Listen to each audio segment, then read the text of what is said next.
ស្វាគមន៍ជាថ្មីមកកាន់សភាទឹកពិសាកម្ពុជាសេនាកុនខ្មែរ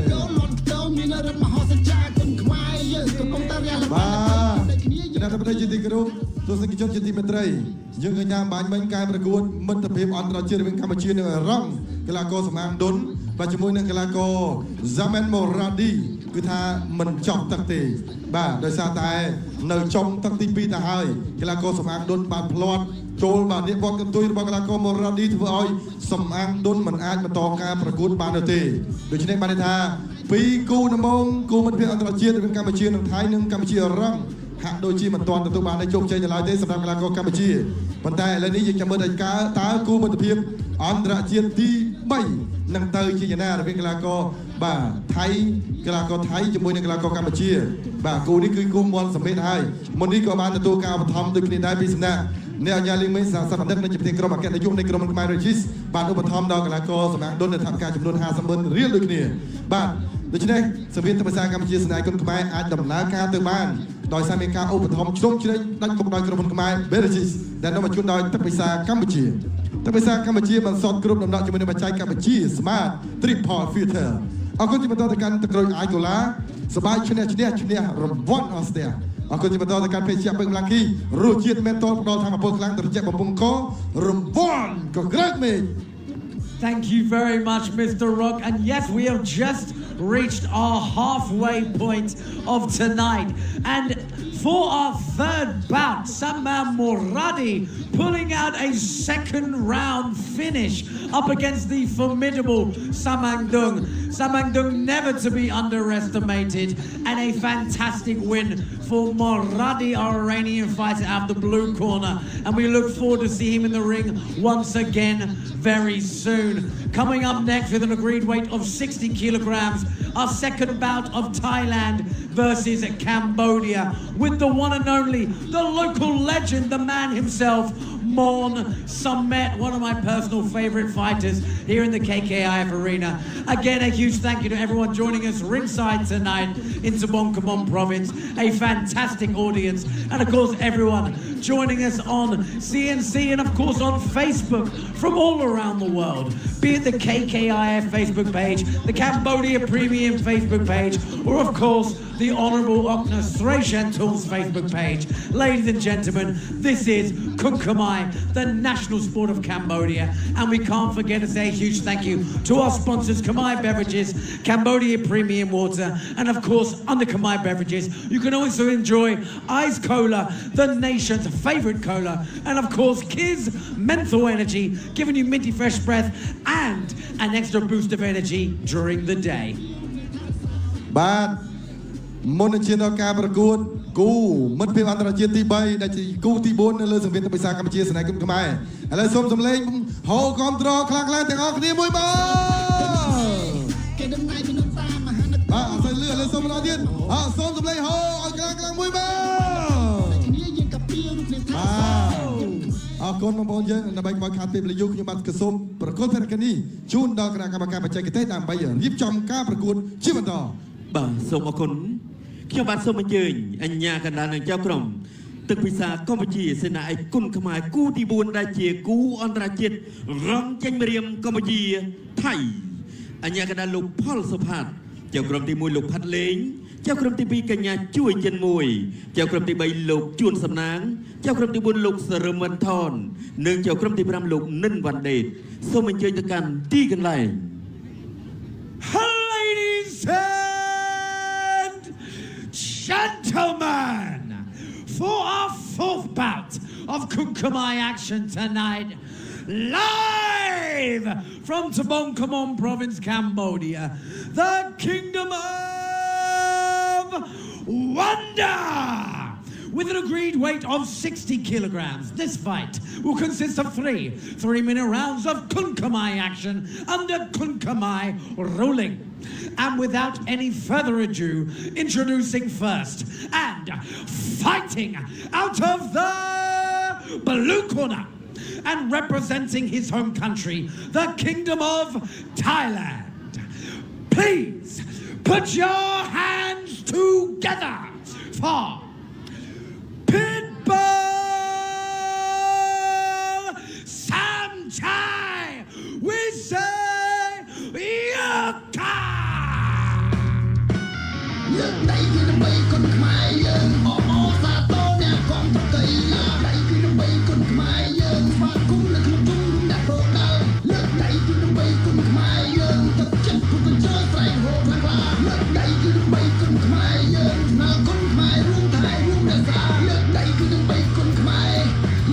គឺដើម្បីគុណខ្មែរយើងលើកដៃគឺដើម្បីគុណខ្មែរលើកដៃគឺដើម្បីគុណខ្មែរយើងសម្លេងជួងរត់អ្នកកំត្រងស្រែកហូរលាន់ឡើងនេះមកទៅទីម្លេះឆ្លងជាន់ជាប់លើសម្លេងយកពៀនយកខ្សែកវត្តមិនយកវ័ន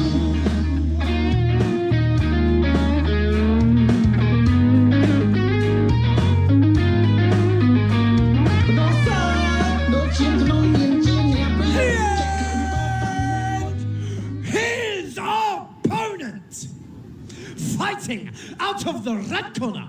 and representing his home country, the Kingdom of Cambodia. Som Svakom Makan Sangmen Haman Sa Man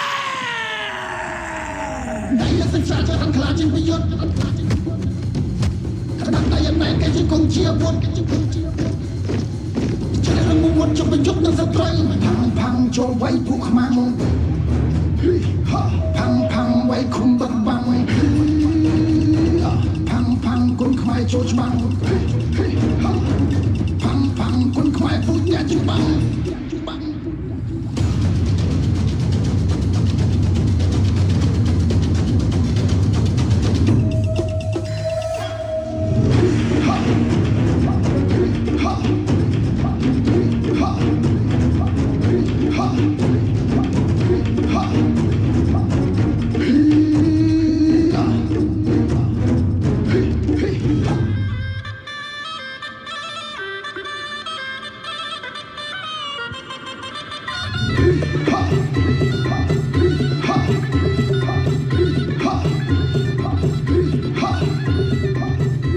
ទស្សនិកជនក៏ដូចជាទូរទស្សនិកជនដែលកំពុងតែតាមដានទស្សនា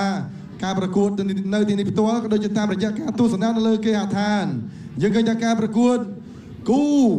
មិត្តភាពអន្តរជាតិរវាងកម្ពុជានិងថៃបាទគូនេះជឿជាក់ថាបងប្អូនយើងនឹងញាក់សាច់ជាមួយនឹងការប្រកួតដែលយើងឃើញថាបាទជាការប្រកួតកង់ចេញម្រាមអញ្ចឹងទេរាល់ដងយើងតែងតែឃើញថាមនសមេតជួបកីឡាករភាគច្រើនគឺជួបកីឡាករដែលខ្ពស់ជាងហើយតែងតែងើយវៃអញ្ចឹងថ្ងៃនេះជួបកីឡាករថៃគឺកម្ពុជាកម្ពុជាប្រហាក់ប្រហែលគ្នាគីឡូក៏ប្រហែលគ្នាចាំមើលតើនឹងញាក់សាច់ប៉ុណ្ណាដើម្បីកុំឲ្យខាតពេលវេលាយូរខ្ញុំបានសូមប្រកួតភារកិច្ចនេះជូនទៅកាន់លោកអញ្ញាកណ្ដាលសង្ហាលោកគ្រូផលសុផាតដើម្បីដឹកនាំការប្រកួតនៅលើសង្វៀនគណៈតំណែងយុរ៉ុបប្រិមិត្តជាទីមេត្រីយនាក្តីនៅក្នុងសង្វៀនទឹកភាសាកម្ពុជាស្នាឯកគុណខ្មែររបស់យើងក៏ជាមរលគូទី4ខ្ញុំបានក៏សូមបង្ហាញអំពីប្រវត្តិរូបសង្ខេបរបស់កីឡាករទាំងពីរដូចតទៅកីឡាករបង្គោលក្រហមទម្ងន់60គីឡូក្រាមកម្ពស់1.65 ម៉ែត្រនិងអាយុ35ឆ្នាំបទពិសោធន៍ប្រកួតនៅលើសង្វៀន301ដងឈ្នះចំនួន239ដងចាញ់54ដងនិងសម្មា8ដងផ្ដួលដៃគូឲ្យបបងការប្រកួតចំនួន56ដងប្រកួតចុងក្រោយចាញ់កីឡាករអេរ៉ង់រូបលោកមានស្រុកកំណើតក្នុងភូមិចុងព្រែកសង្កាត់ព្រែកឯងខណ្ឌច្បារអំពៅរាជធានីភ្នំពេញថ្វាយបង្គំគ្រូតាមរបៀបព្រះលក្ខណ៍ពណ៌សីមាមកក្លឹបនាគរាជចតុមុខនៃសមាគមកីឡាក្រសួងមហាផ្ទៃបង្វឹកដោយគ្រូស្វាយសុខិនអស់លោកស្រីញាក៏សូមណែនាំឲ្យស្គាល់ក្លាចាស់កម្ពុជាល្បិចមកឌឺ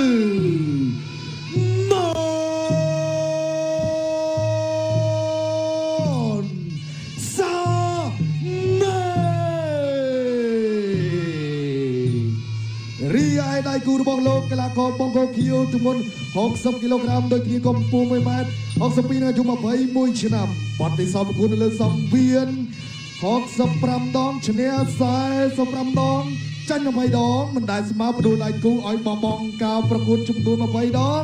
ប្រកួតចុងក្រោយឈ្នះកីឡាករអេរ៉ង់នៅក្នុងទឹកទី1រូគេមកពីប្រទេសថៃអរលោកស្រីនិងយាយញាក៏សូមណែនាំឲ្យស្គាល់អ្នកលេងអំបោះឈើ Pitbull Sunshine Wiseto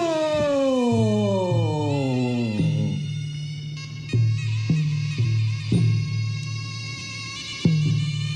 យានាជាកាន់នេះខ្ញុំបានសុំថ្លែងដល់គុណដល់ក្រុមខ្មែរបូជាក្នុងនោះភេទជ្ជៈកម្លាំងគីសភេទជ្ជៈកម្លាំងគីសរុជិនមកតបដល់သမពលខ្លាំងរជ្ជៈមកវងករវល់ក៏ក្រៅមេឃនៅពេលដែលបានក្រេបភេទជ្ជៈកម្លាំងគីសរុជិនមកតបកម្លាំងព្រឺសំខាន់រជ្ជៈមកខ្លាំងក្រអូបបអារម្មណ៍ស្រស់ស្រាយទ្វេដង កីឡាករទាំងពីរ បាទឥឡូវលោកអាចារ្យកំពុងតែពិនិត្យបន្ថែមចំពោះកីឡាករទាំងពីរ Pitbull នេះគេបកែខាងអំបោះឆៅដែរអញ្ចឹងបាទអ្នកបកែអំបោះឆៅដូចមកយើងដឹងហើយមិនថាកង់ចេញមេរៀមទេបាទមានទៅមានមកមានគេសឡប់មានខ្លួនឯងសឡប់អញ្ចឹងមកក្បាច់ម្នាក់ទេបាទបកែអីបាទដូចគ្នាអញ្ចឹងបាទអញ្ចឹងបាទមើលអានេះមនសមេតជាអ្នកសុំកង់ចេញមេរៀមបាទថា Pitbull ខ្លាំងហើយបាទឥឡូវខ្ញុំសុំកង់ចេញមេរៀមម្ដងបាទយ៉ាងណាយើងចាំទស្សនាទាំងអស់គ្នានៅក្នុងសង្វៀនទុកភាសាកម្ពុជាអូមុននឹងចាប់ផ្ដើមសុំសម្លេងយោទាំងអស់គ្នា ជាក្រុមត្រៀមប្រុងព្រៀបប្រកួតទឹកពិសាកម្ពុជាសេនាឯកគុណខ្មែរគូទី4ដែលជាគូអន្តរជាតិរងចេញមេរៀមកម្ពុជាថៃទឹកទី1 round 1 បាទអរលោកស្រីយ៉ាដោយបានជម្រាបក្រុមខ្មែរវិជាមានតែចាប់កម្លាំងគីសជាបេជារៈដែលបាទមានរង្វាន់ក៏ក្រាបមេចម្ដងក្នុងនោះមានរង្វាន់រថយន្តតូចតារាយរង្វាន់លុយសុទ្ធចំនួន$6,666ម៉ូតូ Honda Beat Series តវ៉ាថ្មីទៅសំ Series Civilized និងលុយជាច្រើនរង្វាន់ទៀតផងខ្ញុំមកទស្សនារូបភាពអូយអីស័យតាជារបស់មនសមេតមួយមើលបាទចំណាក៏បន្តការប្រកួតទៀតបាទតែវិញស្ដាំទៅកន្លែងនេះពី Pitbull បាទជាមួយនឹងមនសមេតកំពុងកំពខុសគ្នាបន្តិចបន្តួចបាទថ្ងៃនេះឆ្វេងស្ដាំរបស់ Pitbull បាទ Pitbull បាទមនសមេតលុកស្ដាំទៅឆ្វេងស្ដាំអូយបែកស្ដាំរបស់ Pitbull ស្ដាំឆ្វេងដើម្បីធ្វើការទាត់ស្ដាំមនសមេតបាទខ្លាចាក់កំពូលល្បិចមុខនឹងផ្កាយទ្រាំអើយមួយដៃនេះល្អណាស់ពី Pitbull ដើរចូលបន្តស្ដាំរបស់ Pitbull កាច់អូយមនសមេតរៀនតម្លាក់ដៃតិចមិញចុកមនសមេតប្រយ័ត្នប្រយែងបាទកង់ចេញមករៀមបាទចូលពេញដូចគ្នាអូហូយបាទលុកឆ្វេងរបស់ Pitbull ចូលកណ្ដាលភត្រាឆ្វេងស្ដាំរបស់ Pitbull ដើរចូលជាបន្តទៀតដើរចូ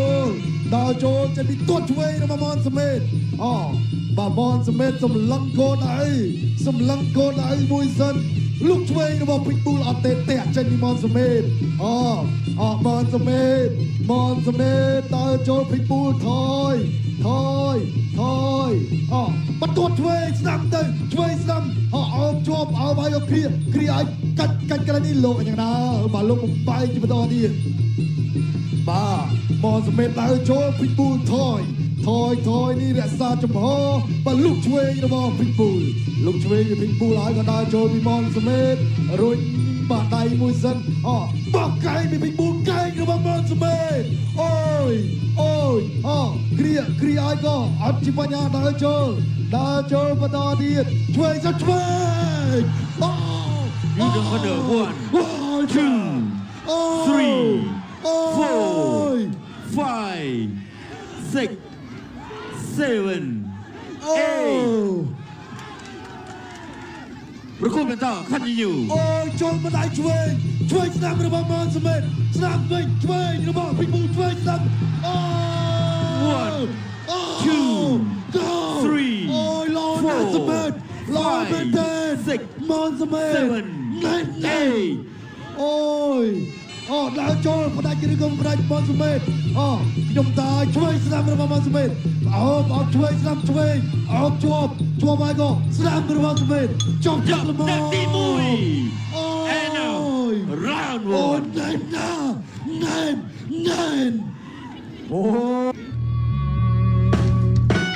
បាទអរលោកស្រីណាស្វាគមន៍សាច់ថ្មីមកកាន់សង្វៀនទឹកវិសាកម្ពុជាសេនាឯកគុណខ្មែរនាំមកជូនដល់ទឹកវិសាកម្ពុជាបានសិទ្ធិគ្រប់ដំណក់ជាមួយនឹងបច្ចេកវិទ្យា Smart Triple Filter កន្លែងនេះអេស័យតាឈានមួយពីមនសមេតកន្លែងនេះលឹបហើយក៏ ណែស្ដាំចូលគល់គៀមគេហៅថាកណ្ដាប់ដៃនេះពេញល្អណាស់ប៉ុន្តែយ៉ាងណាមិនអោយខកបំណងទេរាសនាមបាទអ្នកខ្លាចាស់កម្ពុជាល្បិចមុខឌឺពូកែទ្រាំបាទរហូតដល់តបបានវិញធ្វើឲ្យអ្នកដាល់រាប់ទៅលើភិកប៊ូល2លើកដោយសារចូលកណ្ដាប់ដៃឆ្វេងគល់គៀមទៅលើភិកប៊ូលអូយបាទនេះបាទអ៊ំស្រីដែលជាអ្នកគ្រប់គ្រងនៅខេត្តត្បូងឃ្មុំនេះគឺសប្បាយចិត្តមែនទេអ្នកឲ្យទឹកចេញក្រៅ second out ទឹកពិសាកម្ពុជាសេនាឯកគុណខ្មែរគូទី4ដែលជាគូអន្តរជាតិកងជ័យមេរៀបកម្ពុជាថៃទឹកទី2 round 2ទឹកទី2ឥឡូវស្ថានភាពក៏ល្អប្រសើររៀងខ្លួនបាត់ក្រោយពីទឹកទី1ចូលកណ្ដាប់ដៃដូចគ្នាទាត់មួយសិនពីមនសមេតទាត់ឆ្វេងដើរចូលលុកឆ្វេងស្ដាំអត់ទេលឹកបោះកែងពីមនសមេតអត់ចូលយ៉ាងណាក៏បោះកែងរបស់ភិកប៊ូលថយភិកប៊ូលរំលែកថ្វាយផ្កាហើយក៏លុកកែងទៅទៀតអត់ចូលទេអូដើរចូលបន្តដើរចូលទៅទៀតដើរចូលទៅហើយមនសមេតទាត់ឆ្វេងរបស់មនសមេតឆ្វេងស្ដាំអោបហើយក៏គ្រាហើយក៏អូយបាទដើរចូលបន្តទៀតបាទលុកឆ្វេងរបស់ភិកប៊ូលបាទទាត់មួយពីផងមនសមេតបាទស្ដាំរបស់បូ You drop corner 1 2 3 4 5 6 7 8មិនចូលដល់ឆ្វេងហើយចូលដល់ដៃស្ដាំដើរចូលហើយបណ្ដាច់ឬក៏អត់ទេមកសម្រាប់ទាត់ឆ្វេងបាទលុកទៅនេះឆ្វេងអត់ចូលដើរចូលពីមកសម្រាប់បន្តនេះទាត់ឆ្វេងស្ដាំអូយពេញលោមែនទេអូយចាប់សាប់គ្រប់ហើយវ៉ាវអបអសាទរដល់មនសមេតមួយមកអូយភិតប៊ូនេះក៏ស៊ូដែរបាទភិតប៊ូនេះក៏ស៊ូដែរបាទធ្ងន់ណាមនសមេតថ្ងៃនេះគឺចេញអាវុធធ្ងន់មែនទែនបាទការត្រៀមខ្លួនរបស់មនសមេតបានល្អអូយណែរូបភាពសាឡើងវិញបាទនេះស្ដាំមកក៏មនសមេតបាទព្យាយាមមួយហើយច្បាស់ធាក់ទប់មួយហើយក៏ញាកណ្ដាប់ដៃស្ដាំបាទបោះជង្គង់ត្រូវអូកន្លែងនេះចូលជង្គង់បាទត្រូវជង្គង់វិញដៃអោនផុតណែជង្គង់គេហៅថាឆ្លៀតទៅទាំងព្រមបោះជង្គង់ស្ដាំនេះណែណាស់ធ្វើឲ្យកីឡាករភិតប៊ូរាប់ជាលើកទី3ក្នុងទឹកទី2បាទអញ្ចឹងទឹកទី1រាប់2ដងហើយទឹកទី3នេះគឺថារាប់ម្ដងហើយម្ដងទៀតគឺលោកគ្រូផលសុផាតបាទមកចប់តែម្ដងបាទយ៉ាណាបាទឆ្លងកាត់បោះចូលកណ្ដាប់ដៃមិនមានជ័យជំនះមនសមេទទួលបានប្រាក់ឧបត្ថម្ភពីអ្នកញ៉ាលៀងមេងបាទសត្វទំនឹកនិងជាប្រធានក្រុមមកណែយុបាទក្រុមហ៊ុនខ្មែរ BBG ចំនួន50ម៉ឺនរៀលខ្ញុំបានក៏សូមប្រគល់ប្រាក់នេះទៅកាន់គណៈកម្មការបច្ចេកទេសដើម្បីប្រកាសលទ្ធផលជាផ្លូវការបាទសូមអរគុណកីឡាករបង្គោលក្រហមម៉នសមេតកម្ពុជាទទួលបានជ័យជំនះដោយវាកីឡាករបង្គោលឃីវភិតប៊ូលមកពីប្រទេសថៃត្រូវលោកអញ្ញកណ្ដាលប្រជុំនៅក្នុងទឹកទី2អបអរសាទរមនសមេតមិនត្រឹមតែមនសមេតទេទទួលបានប្រាក់ឧបត្ថម្ភក្រុមគ្រូពេទ្យ 3-4 គូហើយឃើញថារៀងហត់បន្តិចដែរបាទនេះបាទអ្នកញ៉ាលីមេសកម្មនឹងជាភារក្រុមគណៈយុវក្រុមហ៊ុនខ្មែរ BBG ឧបត្ថម្ភក្រុមគ្រូពេទ្យចំនួន50ម៉ឺនរៀលដោយគ្រា